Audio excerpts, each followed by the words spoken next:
Assalamualaikum warahmatullahi wabarakatuh. Alhamdulillah ini aku baru banget sampai di daerah Depok.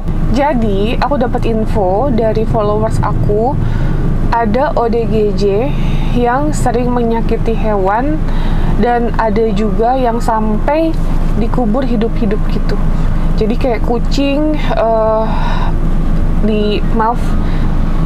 disakitin dulu terus dikubur hidup-hidup, masih nafas. Ada lagi burung, dia beli burung atau ngambil burung, aku belum jelas, tapi palanya digituin jadi sampai mati gitu. Terus hewan-hewan lainnya juga, jadi kayak kesenangan diri sendiri, dia menyakiti hewan-hewan hidup guys. Dan ditambah keluarga sama warga sekitar sudah meresahkan hingga meminta pertolongan dari kami gitu guys. Jadi ini kita mau langsung aja untuk ketemu sama orangnya. Tadi aku dapat info katanya dia itu lagi jagal ayam, lagi kerjanya jagal. Jadi makanya kita lihat juga katanya kalau mau dibawa ini sering banget ngamuk gitu. Jadi dia tahu ada yang mau bawa ke yayasan atau ke RSJ, dia suka langsung berani gitu untuk gitu guys. Aku nggak bisa ngomong ya, karena ada ketentuan YouTube yang tidak boleh bicara kasar gitu. Yaudah yuk let's go, bismillah, kita langsung melihat ODGJ yang dimaksud dari informan tersebut. Ikutin terus guys.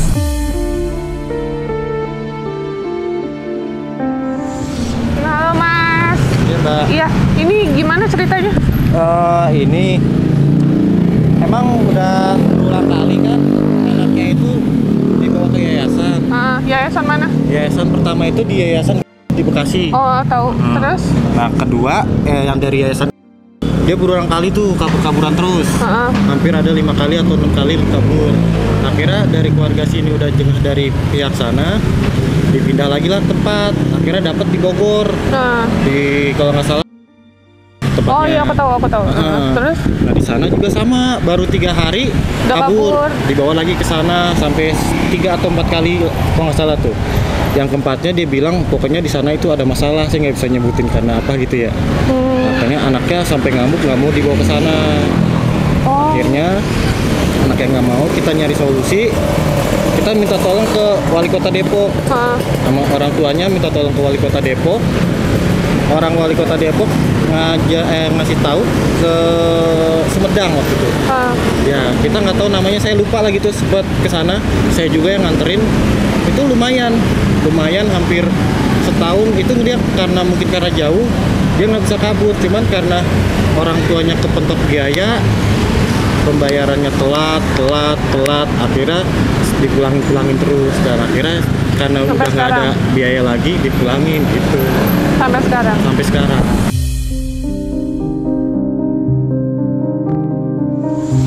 Jadi ini sering ngamuknya parah banget ya? Kalau ngamuk dibilang parah ya lumayan parah. Yang penting kita jangan sampai dia ngelihat barang. Kalau lihat barang, dia itu ngamuknya itu kalau ke keluarga, kalau ke orang lain enggak. Ini masalahnya kenapa? Gara-gara apa dia jadi ODGJ?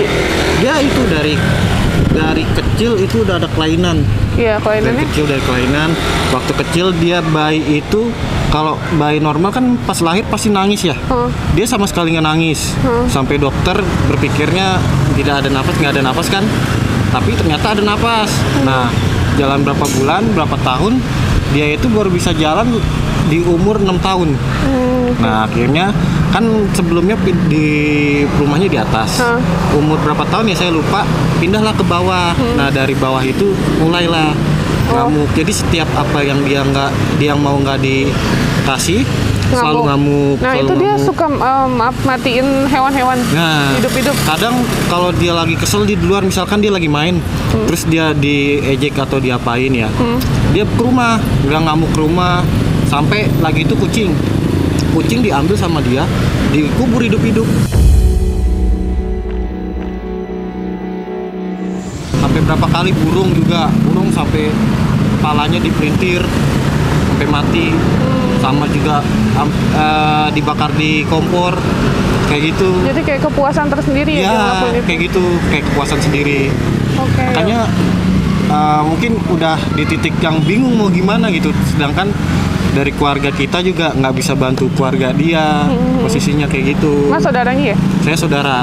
Nah, saya almarhum yang sama dia, bapak saya. Oh, di sama dia.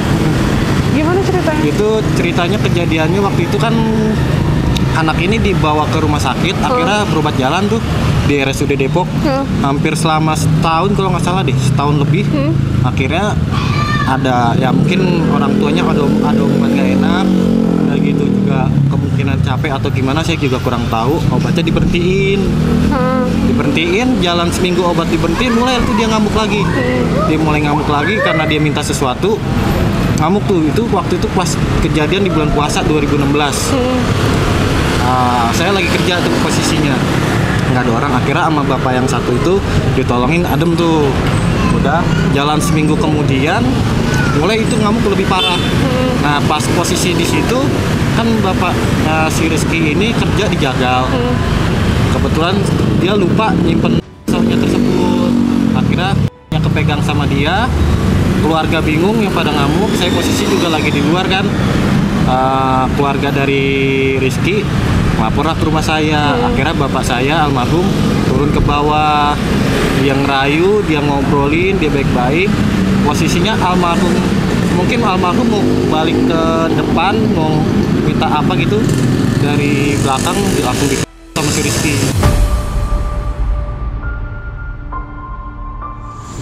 Kira mati di tempat. Di tempat. Iya. 2016 posisinya itu. Tapi karena dia ODGJ jadi nggak bisa ditahan ya? Karena ODGJ, terus posisinya juga di bawah umur. Waktu itu umur berapa? Waktu itu umur di bawah 17 tahun.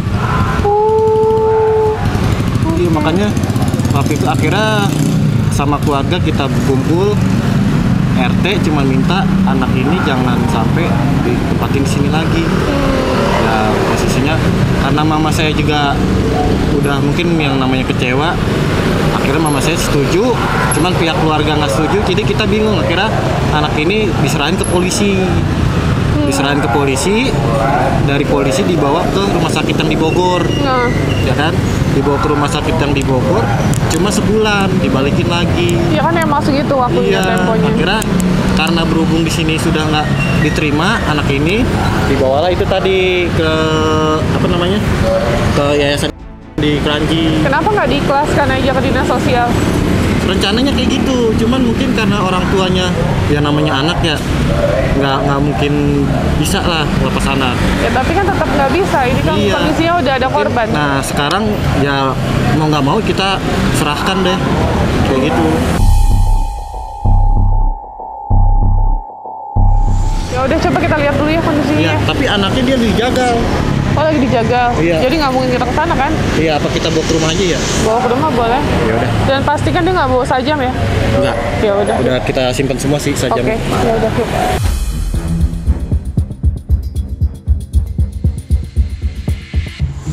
Nah ini rumah RW-nya tadi saya udah bilang kok rumah RW. Oh oke. RT pun juga kita udah mungkin karena udah sering kali bilang ke RT, akhirnya RT juga udah bingung, udah jengah. Udah capek ya? Udah capek, soalnya berkali-kali juga udah dibilangin. Biasanya kasusnya kalau udah parah kayak gini diikhlaskan ke dinas sosial. Kemarin Karena orang sudah tuanya masih membahayakan. mau megang emas karena ya udah kayak gini saya mau nggak mau ya minta keluarganya, orang tua juga harus ikhlas. Di rumah saya aja, nanti anaknya biar dijemput. Iya. Aduh maaf. Kucing nyerobot di kaki gue.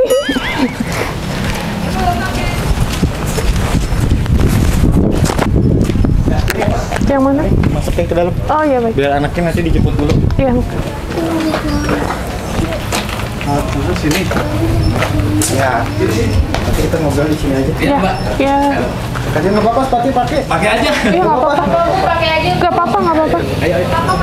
Masukin aja nggak apa. Nggak apa-apa. Ini bang. Di dalam aja. Di sini di dalam. Oh di dalam. Ini mbak. Di dalam. Ini sih ya. Ayo, silakan.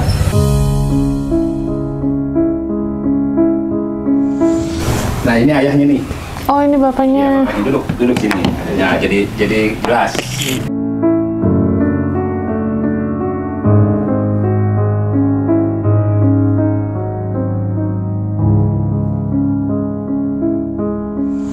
Oke, nah alhamdulillah nih kita bersama bapak dari Rizky, namanya Rizky. Umur berapa Pak? Umur kira dia 27 dah. 27? 26? Oke Pak, itu awal mulanya gimana bisa jadi kayak gitu Pak? Ya emang dari masih bayi emang udah agak lain gitu ya. Maksudnya lahir ke susah ini, masih nggak ketahuan sih, belum ketahuan. Baru datangnya umur 17-an ke sana baru agak galak gitu dikit. Memang dalam rumah tangga yang setahu saya dulu saya masih satu rumah ya. Peristiwanya itu memang ya saya bilang. Di sini Pak maaf Pak, nggak kedengeran. Jadi saya lanjut nih ya. Nggak apa-apa, nggak apa-apa. Memang peristiwa dulu memang saya alami sih ya. Kenapa anak ini bisa seperti itu? Karena ini kan tergantung orang tua juga ya dalam hal masalah mendidik. Pertama ayahnya bilang punya kelainan artinya kekurangan mental. Udah gitu kan sang anak ini dibully jadinya dengan orang tuanya sendiri. Sebenarnya kan nggak boleh seperti itu perlakuan orang tua terhadap anak ya seharusnya. Dibulinya gimana ya, Pak? Jadi salah sedikit digebuk, salah sedikit digebuk. Anak kan lama-lama pemikirannya ini jadi terganggu. Yang seharus perawatannya dengan baik, dengan penuh kesabar kan harusnya seperti itu. Nyatanya tidak. Ini sama bapaknya? Iya, ini ayahnya. Dilakukan tindak kekerasan sama siapa aja? Nah, dengan ibunya. Oh, dengan ibunya. Iya. Kalau ayahnya enggak sama sekali. Enggak sama sekali. Iya. Nah, ibunya yang mana? Inilah kejadian seperti ini. Setelah anaknya pulang, dia kabur. Ayahnya kabur. Nah, ini Bu RT. Iya, Bu. Iya. Iya, terus? Jadi ibunya kaburnya udah berapa lama? Belum lama sih, baru kemarin. Ya, masalahnya bukan faktornya masalah ekonomi juga ya. Karena dari anggaran keluarga ini tersebut nggak bisa ngatur masalah keuangan. Kan di yayasan tersebut kan setiap bulan sebulan itu ya. Karena udah bisa-bisan ya katanya? Bisa-bisan. Dan saya begini pengaturannya. Ini saya bilang sama dia. Pengaturan masalah biaya itu kan sebenarnya bisa lo tiap bulan. Karena dia juga punya gaji bulanan, gaji hari ini nggak punya, kan seperti itu. Kenapa kok nggak bisa berjalan seperti ini? Sedangkan saya tanya suaminya nih, udah saya serahkan semuanya. Berarti kan yang nggak benar dari istri dong. Nah, seperti itu akhirnya. Nah, kejadiannya sekarang seperti ini, dia keluar, kan otomatis dari pihak yayasan, kalau memang nggak bisa ini, saya nggak bisa ambil lagi karena biayanya kurang. Kemarin berapa? Kurangannya? Semua total berapa? Kurangan nggak tahu dari mana. Nggak semua di total dah? 3 juta, 3 juta. Makanya kami juga kelimpungan di sini kan. Aduh, bagaimana? Sayangan saya mau saudara kan nggak bisa berbuat apa-apa ya. Dia kan yang sebagai ayahnya yang bersangkutan seperti itu.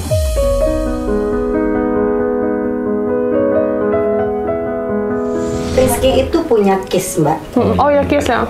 Punya. Bahkan kita sudah pernah membawa Rizky untuk dirawat. Kembali lagi memang kalau pakai KIS itu kan nggak harus menerus rutin ya. Udah pernah juga waktu itu kita bawa juga dari orang dinas pun ibunya sendiri bilang nggak usah dibawa pakai KIS lagi Bu RT karena di sana itu tidak bisa lama sekali. Bahkan bukan cuma dari pihak keluarganya aja ya, setiap dipulangkan dari yayasan, mohon maaf ya Mbak Abu, itu selalu ke rumah Mbak. Saya pun selalu pribadi tidak menggunakan uang pribadi. Saya udah berapa kali ya Bang Abu tahu untuk menolong, tapi kan lambat laun kalau setiap dipulangi ke yayasan pasti larinya ke rumah nih. Baik tengah malam pasti Bang Abu ke rumah. Karena saya selaku RT. Karena kan kita kemanusiaan Mbak, menolong. Tapi mungkin lambat laun juga kalau setiap dipulangkan ke rumah kami, kami tanya ke lingkungan, nggak monoton harus gitu kan, pasti itu hanya menggunakan uang pribadi, yang ujung-ujungnya uang pribadi, gitu. Walaupun terakhir kali yang adalah berapa bulan terakhir itu yang dipulangkan, Bu Watinya bilang, biasa berdua nih suami istri, masalah keuangan, menurut Bang Abu sudah diserahkan, menurut Pewatinya juga belum diserahkan, seperti itu. Kita kan juga tanya pihak keluarganya maunya seperti apa.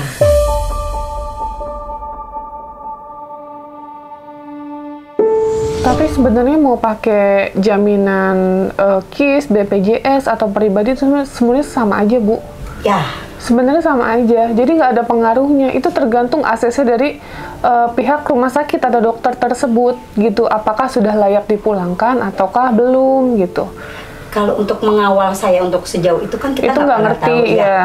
Makanya ini kita jelaskan. Itu gitu. jawaban dari istrinya. Mungkin Bang Abu kan nggak tahu proses di rumah sakit. Jadi istrinya yang lebih dominan untuk ngurus si Rizkinya gitu. Makanya kemarin kita dari pihak kelurahan udah bawa dokter juga waktu itu ya Bang Abu ya, sempet dibilangnya kalau dibawa ke sana jangan Bu RT karena di sana sudah pernah gitu.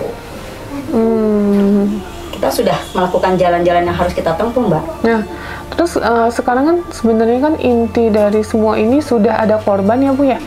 Sudah adanya korban dari 2016. Betul. Gitu. Kenapa nggak totali diserahkan ke dinas sosial, Bu? Karena gini Mbak, itu kan kembali lagi ke pihak keluarga. Kita pun selalu setiap abang kembali lagi, semuanya ke kita Pak laporan. Takut ya soalnya.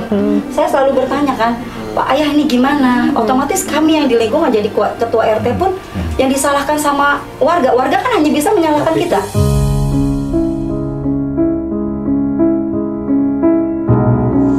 Gimana Pak? Waktu kejadian itu kan saya kan udah sadar tuh, kan ada RT, RW, sama polisi.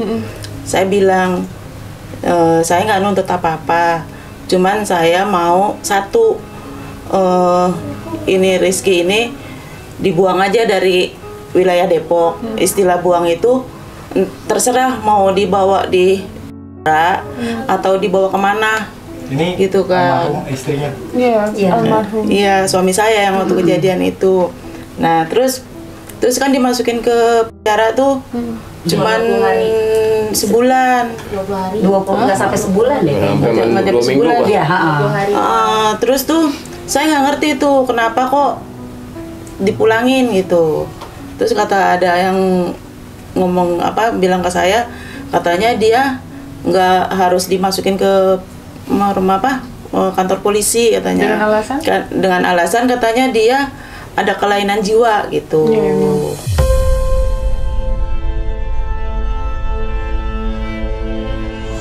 Saya bilang gini, saya nggak mau urusin ini lagi. Yang penting dia nggak ada di sini. Saya bilang gitu. Di sini karena banyak ponakan masih kecil-kecil. Saya bilang gitu. Saya nggak mau kejadian kedua kalinya dengan saudara atau di warga sini. Saya bilang gitu. Ya itu terus dari orang tuanya, ya udah diurusin kan tuh. Akhirnya kan pertama dibawa ke Bogor ya, dibawa ke Bogor. Di Bogor sana cuman sebulan. Dianya kabur apa itu Karena deket-deket juga Bu. Iya. Bukannya kabur, mau udah jangan sebulan udah ambil. Pengobatannya katanya udah selesai gitu kalau di sana. Itu. Ayah nih, Iki masalah Rizky.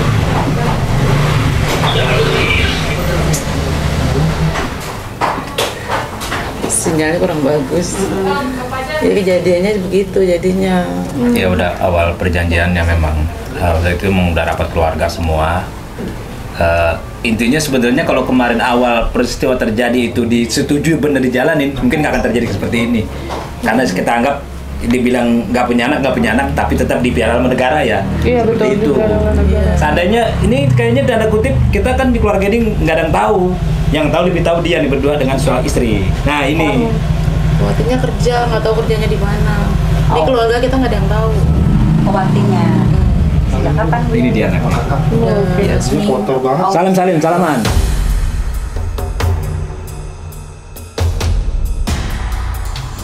Udah ada seminggu lebih deh. Sini, Kinya sini Ki. Ini di dalam. Ki sini sayang. Nggak boleh duduk di bawah. Sini, Kinya dapat Bapak. Ada ke sini. Ayah dapat ayah. Sini. Mau ambil bangku lagi. Sini. Abang situ.